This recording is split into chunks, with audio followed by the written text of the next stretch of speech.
ഇക്കഴിഞ്ഞ സെപ്റ്റംബർ വരെ കുതിച്ചുപായുകയായിരുന്ന ഇന്ത്യൻ വിപണി ഇപ്പോൾ തിരിച്ചടിയുടെ പാതയിലാണ്. കഴിഞ്ഞ 6 മാസത്തിലെ ഏറ്റവും താഴ്ന്ന നിലവാരത്തിലേക്ക് ഓഹരി സൂചികളായ BSE, സെൻസെക്സും നിഫ്റ്റിയും വീണു. ഏകദേശം 10% ഇടിവ് നിഫ്റ്റിയൊക്കെ രേഖപ്പെടുത്തി. സ്റ്റോക്ക് മാർക്കറ്റിൽ ഇൻവെസ്റ്റ് ചെയ്യുന്ന പലരും ഇപ്പോൾ ആകെ കൺഫ്യൂഷനിലാണ്. നിഫ്റ്റി ഇനിയും കൂടുതൽ കറക്റ്റ് ചെയ്യാൻ, അതായത് താഴേക്ക് പോകാൻ സാധ്യതയുണ്ടോ, അതല്ല ഇവിടെ നിന്ന് ഇനി മുകളിലേക്ക് പോകാനാണോ സാധ്യത, തുടങ്ങിയ കാര്യങ്ങളാണ് നമ്മൾ ഈ വീഡിയോയിൽ ചർച്ച ചെയ്യാൻ പോകുന്നത്. ഇതാദ്യമായല്ല നിഫ്റ്റി ഇത്രയും ദാരുണമായ രീതിയിൽ താഴേക്ക് വീഴുന്നത്. ഇതിനു മുമ്പ് പലതവണയും നിഫ്റ്റി താഴേക്ക് പോയിട്ടുണ്ട്. എന്നിരുന്നാലും സമീപ കാലഘട്ടത്തിൽ ഇത്രയധികം പണം ഫോറിൻ ഇൻവെസ്റ്റേഴ്സ് സ്റ്റോക്ക് മാർക്കറ്റിൽ നിന്ന് പിൻവലിക്കുന്നത് ആദ്യമായിട്ടാണെന്ന് തന്നെ പറയാം. ഏകദേശം 10% ഫോളാണ് നിഫ്റ്റിയും BSEയും പെട്ടെന്ന് 2 മാസത്തിനുള്ളിൽ, അതായത് ഒക്ടോബറിലും നവംബറിലുമായി ഇതുവരെ നമ്മൾക്ക് കാണാൻ കഴിഞ്ഞു. ഇനി ഇതിലും വലിയ കറക്ഷൻ വരാൻ സാധ്യതയുണ്ടോ, അല്ലെങ്കിൽ സൈഡ് വൈസ് കുറേ നാൾ മാർക്കറ്റ് കണ്ടിന്യൂ ചെയ്യുമോ, അല്ലെങ്കിൽ ഇവിടെ നിന്ന് മുകളിലേക്ക് കയറി പോകാനാണോ സാധ്യത എന്നെല്ലാം ഈ സ്റ്റോക്ക് മാർക്കറ്റിൽ ഇൻവെസ്റ്റ് ചെയ്യുന്ന ആളുകൾക്ക് ഒരു കൺഫ്യൂസിങ് സ്റ്റേജിലാണ് ഇപ്പോൾ. ചൈന, ജപ്പാൻ മാർക്കറ്റിലെ പുതിയ പോളിസികളും പിന്നെ ട്രംപിൻ്റെ വിജയവും അതുമാത്രമല്ല സ്റ്റോക്ക് മാർക്കറ്റ് ഇപ്പോൾ താഴെ പോകാൻ കാരണം. ഫോറിൻ ഇൻവെസ്റ്റേഴ്സിനെ ഇന്ത്യൻ സ്റ്റോക്ക് മാർക്കറ്റിൽ തുടരാൻ മതിയായ കാരണമില്ല എന്നുള്ളത് തന്നെയാണ്.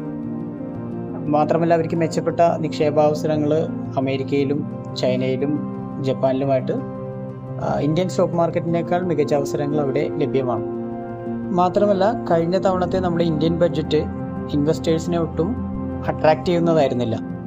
ടാക്സ് വർധന ഉൾപ്പെടെയുള്ള കാര്യങ്ങൾ ഇന്ത്യൻ വിപണിയിൽ നിന്നും മുഖം തിരിക്കാൻ ഫോറിൻ ഇൻവെസ്റ്റേഴ്സിനെ പ്രേരിപ്പിച്ചു എന്ന് വേണം കരുതാൻ. പക്ഷേ മാർക്കറ്റിൽ കറക്ഷൻ എപ്പോഴും അനിവാര്യമാണ്. ലോങ് ടേം ഇൻവെസ്റ്റേഴ്സിന് ഇപ്പോൾ നടക്കുന്ന കറക്ഷനിലും ഭയപ്പെടേണ്ട യാതൊരുവിധ കാര്യമില്ല. കാരണം ഒരു ലോങ് ടേം കാലയളവിൽ ബുള്ളിഷ് ട്രെൻഡിൽ മാറ്റമില്ല. ഈ കറക്ഷൻ കൂടുതൽ ഷെയർസ് അക്യുമുലേറ്റ് ചെയ്യാൻ വേണ്ടിയുള്ള അവസരമായി നമ്മൾ പ്രയോജനപ്പെടുത്തുകയാണ് വേണ്ടത്. വിപണി അധികം താമസിയാതെ തന്നെ റിക്കവർ ചെയ്യാനുള്ള ലക്ഷണങ്ങൾ കാണിക്കാനാണ് സാധ്യത. പ്രധാനമായും ഇപ്പോൾ സ്മോൾ ക്യാപ്പിലും മിഡ് ക്യാപ്പിലുമാണ് ഈ കറക്ഷൻ കൂടുതലായി കണ്ടത്. അത് വളരെ സാധാരണമായിട്ടുള്ള ഒരു കാര്യമാണ് ഈ സ്മോൾ ക്യാപ്പിലും മിഡ് ക്യാപ്പിലും വരുന്ന കറക്ഷൻസ്. കാരണം കഴിഞ്ഞ കുറേ നാളുകളായിട്ട്, അതായത് ഏകദേശം കഴിഞ്ഞ 1.5 വർഷ കാലയളവിനുള്ളിൽ സ്മോൾ ക്യാപ്പിലും മിഡ് ക്യാപ്പിലും അതിശയകരമായിട്ടുള്ളൊരു അപ് ട്രെൻഡാണ് നമ്മൾ കണ്ടത്. പല റേറ്റിംഗ് ഏജൻസികളും പല സ്റ്റഡിയിങ് ഇൻവെസ്റ്റ്മെൻറ്റ് ഫേംസും വാണിംഗ് തന്നിട്ടുണ്ടായിരുന്നു. പല സ്മോൾ ക്യാപ്പുകളും അല്ലെങ്കിൽ മിഡ് ക്യാപ്പ് സ്റ്റോക്കുകളും ഓവർ വാല്യൂഡ് ആണ് ഇപ്പോൾ എന്ന് പല ആർട്ടിക്കിൾസും നമ്മൾ ശ്രദ്ധിച്ചിരുന്നു. 2, 3, 4 ഇരട്ടിയൊക്കെ ലാഭം നൽകിയ സ്മോൾ ക്യാപ്പ്, മിഡ് ക്യാപ്പ് ഓഹരികൾ ഒരു ദിവസം കറക്റ്റ് ചെയ്യപ്പെടും. അത് അനിവാര്യമാണ്.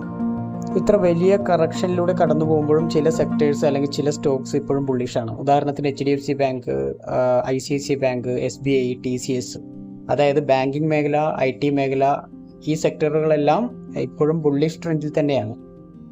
FIIs ഇത്രയും പിൻവലിച്ചിട്ടും ഡൊമസ്റ്റിക് ഇൻവെസ്റ്റേഴ്സിൻ്റെ ഇൻവെസ്റ്റ്മെൻറ്റ് മൂലമാണ് സ്റ്റോക്ക് മാർക്കറ്റ് കൂടുതൽ ഇടിയാതിരുന്നതെന്ന് നമ്മൾക്ക് എല്ലാവർക്കും അറിയാം. ഇനിയും ഡൊമസ്റ്റിക് ഇൻവെസ്റ്റേഴ്സ് വലിയൊരു ക്യാഷ് റിസർവിൽ ഇരിക്കുകയാണ്. അവർ ഇൻവെസ്റ്റ് ചെയ്തുകൊണ്ടേയിരിക്കുകയാണ്. ഫോറിൻ ഇൻവെസ്റ്റേഴ്സ് വളരെ സെൻസിറ്റീവാണ്. ചെറിയ ജിയോ പൊളിറ്റിക്കൽ ഇഷ്യൂസിൽ അവർ പെട്ടെന്ന് റിയാക്ട് ചെയ്യും. അതേസമയം ഇന്ത്യയുടെ ഡൊമസ്റ്റിക് ഇൻവെസ്റ്റേഴ്സ് കറക്ഷനുകളിൽ വളരെയധികം പഠനം നടത്തിയതിനു ശേഷമാണ് ഇൻവെസ്റ്റ് ചെയ്യുന്നത്. റീറ്റെയിൽ ഇൻവെസ്റ്റേഴ്സിൻ്റെ കാര്യമല്ല, അതായത് നമ്മൾ പബ്ലിക് അടങ്ങുന്ന റീറ്റെയിൽ ഇൻവെസ്റ്റേഴ്സിൻ്റെ കാര്യമല്ല പറഞ്ഞത്, ഡൊമസ്റ്റിക് ഇൻസ്റ്റിറ്റ്യൂഷണൽ ഇൻവെസ്റ്റേഴ്സിൻ്റെ കാര്യമാണ് പറഞ്ഞത്. ഇത്രയധികം കറക്ഷൻ വന്നിട്ടും എന്തുകൊണ്ട് ഗവൺമെൻറ്റോ അതുമായി ബന്ധപ്പെട്ട അധികാരികളോ ഇതിനെ പ്രതിരോധിക്കാൻ നടപടികളൊന്നും എടുക്കുന്നില്ല എന്നത് ആരെങ്കിലും ശ്രദ്ധിച്ചു കാണും. മാർക്കറ്റിൽ കറക്ഷൻ അനിവാര്യമാണ് എന്നത് തന്നെയാണ് അതിന് കാരണം. വളരെ ചുരുങ്ങിയ കാലങ്ങൾക്കുള്ളിൽ മാർക്കറ്റ് റീവാമ്പ് ചെയ്യാനുള്ള സൂചനകൾ നൽകും. പരമാവധി ഒരു 3-4 മാസങ്ങൾക്കപ്പുറം ഈ ഒരു സൈഡ് വേസോ അല്ലെങ്കിൽ ഒരു ഡൾ ട്രെൻഡോ മുന്നോട്ട് പോവില്ല. അത്തരമൊരു ഉയർച്ചയിൽ ഏറ്റവും കൂടുതൽ ബെനിഫിറ്റ് ഉണ്ടാകാൻ പോകുന്നത് ലാർജ് ക്യാപ്പ് കമ്പനികളിൽ ഇൻവെസ്റ്റ്മെൻറ്റ് തുടർന്ന ആളുകൾക്കാണ്, അതല്ലെങ്കിൽ ഈ അവസരം പ്രയോജനപ്പെടുത്തിയ ആളുകൾക്കാണ്. കാരണം ഇന്ത്യയുടെ ലാർജ് ക്യാപ്പ് കമ്പനികൾ ഫണ്ടമെൻ്റലി സ്ട്രോങ് ആണ്, വാല്യുവേഷൻ വൈസ് ബെറ്റർ ആണ്, റിസൾട്ട് വൈസ് കഴിഞ്ഞ ക്വാർട്ടറിൽ അല്പം നിരാശപ്പെടുത്തുന്ന റിസൾട്ട് ആയിരുന്നെങ്കിൽ കൂടി അവരുടെ മാനേജ്മെൻറ്റ് സ്ട്രോങ് ആണ്. അതുകൊണ്ട് തന്നെ മികച്ച റിസൾട്ടുകൾ വരും കാലങ്ങളിൽ പ്രതീക്ഷിക്കാം. എല്ലാ ലോങ് ടൈം ഇൻവെസ്റ്റേഴ്സും ഈ ഒരു കറക്ഷൻ മികച്ച രീതിയിൽ ഉപയോഗപ്പെടുത്തുകയാണ് വേണ്ടത്. കൂടാതെ വരുന്ന ബഡ്ജറ്റിലും നമ്മൾക്ക് സ്റ്റോക്ക് മാർക്കറ്റിനെ സ്റ്റിമുലേറ്റ് ചെയ്യപ്പെടുന്ന നടപടികൾ പ്രതീക്ഷിക്കാവുന്നതാണ്. മറ്റൊന്ന്, ചൈനീസ് മാർക്കറ്റിലുള്ള ഫോറിൻ ഇൻവെസ്റ്റേഴ്സിൻ്റെ വിശ്വാസം ദുർബലമാണ്. അവിടുത്തെ ഗവൺമെൻറ്റിൻ്റെ പോളിസീസ് ഏത് സമയവും മാറാം. ഏകാധിപത്യ രീതിയിലുള്ള ചൈനീസ് ഗവൺമെൻറ്റിനേക്കാളും ഫോറിൻ ഇൻവെസ്റ്റേഴ്സിന് എപ്പോഴും താല്പര്യം സാധ്യമാവുക ഇന്ത്യൻ ഗവൺമെൻറ്റിൽ തന്നെയാണ്.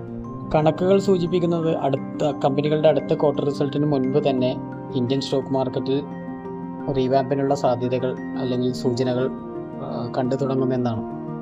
അതുകൊണ്ട് ലോങ് ടൈം ഇൻവെസ്റ്റ് ചെയ്യുന്ന ആളുകൾ ടെക്നിക്കൽ സ്റ്റഡികൾക്ക് ശേഷം ലാർജ് ക്യാപ്പ് ഓഹരികൾ തിരഞ്ഞെടുത്ത് ഇൻവെസ്റ്റ്മെൻറ്റ് തുടരുകയാണ് ഈ സമയത്ത് ചെയ്യേണ്ടത്.